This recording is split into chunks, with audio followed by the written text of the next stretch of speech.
مت کرو. آپ اپنی دادی، اگر آپ کی دادی اماں حیات ہو تو دادی کے پاس جاؤ، نانی کے پاس جاؤ، یا آپ کی ماں بوڑھی ہو گئی تو ماں کے پاس جاؤ. آج سے 20-25 سال پہلے مالیگاؤں میں کاروبار پر مندی ایسے نہیں آتی تھی جیسے آج ہے. آپ پوچھئے گا، کاروبار ہمارے بہت اچھے تھے. لوم کا کاروبار لے لو، رکشہ کا لے لو، دکانوں کا لے لو. ہمارے شہر نے کبھی مندی کا نام بھی نہیں سنا تھا. ٹھیک ہے، اور صرف ہمارا شہر ہی نہیں بلکہ دنیا بھر نے کبھی مندی اور تنگ دستی کا نام، توجہ فرمائیں، دنیا بھر نے کبھی بھی مندی کا نام نہیں سنا تھا. آج سے 25-30 سال پہلے برکت ہی برکت تھی، برکت ہی برکت تھی. کیوں برکت تھی؟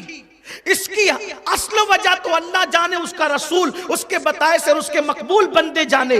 لیکن میرے جو سمجھ میں آتا ہے وہ یہ ہے کہ ہر جمعرات کو ہر مسلمان کے گھر میں چاہے پانی ہو، چاہے شکر ہو، چاہے میٹھی چیز ہو، اس کے نام، چاہے وہ جمعرات کے دن رسول اللہ کے نام پہ، غوث پاک کے نام پہ، غریب نواز کے نام پہ، اولیاء اللہ کے نام پہ، ہر جمعرات کو ہر گھر میں فاتحہ ہوتی تھی.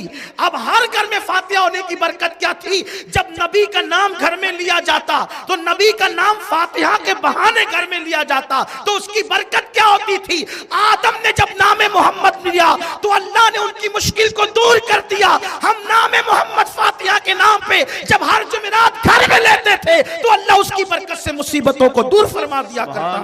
غوث پاک کا نام لیا جاتا تھا، غریب نواز کا نام لیا جاتا تھا. میرے آقا فرماتے ہیں، عبداللہ ابن عباس کی روایت ہے کہ اصحاب کہف کا نام لیا جائے تو گھر میں چوری نہیں ہوگی، آگ نہیں لگے گی. ارے اصحاب کہف کا نام لے لو تو اتنی برکت ہوتی ہے. خود محمد الرسول اللہ اور ان کی اہل بیت کا نام لو، ان کے اصحاب کا نام لو تو گھروں میں برکت نہیں ہوگی تو کیا ہوگی؟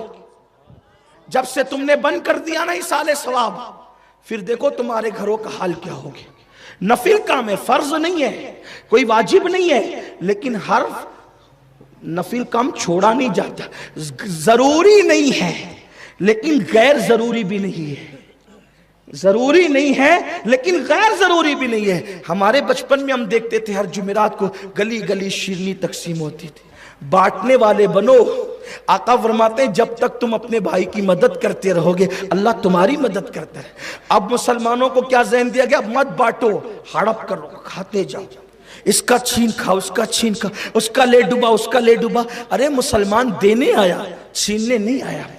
تو یہ بزرگان دین کا طریقہ ہے. اچھا ایک اہم بات، اس کا فائدہ کیا؟ کچھ لوگوں کو ایسا لگتا ہوگا یار آج یہ بیٹھ کر کے صرف کھانے پینے کی بات کر رہے ہیں، اسلام میں کھانے پینے کا کیا فائدہ؟ یہ اچھی اچھی غذائیں تم بنا بنا کر پکا پکا کر کھاتے کھلاتے ہو. میرے بھائی اس کی حکمت یہ ہے، بہت سارے غریب مسلمان ایسے ہیں جو سال بھر پوریاں پکانے کا کبھی سوچ بھی نہیں سکتے. وہ امام جعفر صادق کی نیاز کی برکت سے ان غریبوں کو پوریاں نصیب ہو جاتی. بہت سارے غریب ایسے ہوتے ہیں جو اچھی اچھی ڈش بنانے کا سوچ بھی نہیں سکتے لیکن نیاز اور لنگر کے نام پہ ان کے پیٹ میں وہ کھانا چلا جاتا ہے. تو کبھی تو کسی کا دل خوش کرو، کبھی تو کسی کو اور یہ بات یاد رکھنا، کھلا کر جتنا سکون ملتا ہے اتنا کھا کر سکون نہیں ملتا. مومن کی شان ہے وہ اپنا لقمہ دوسرے کے منہ میں ڈالتا ہے.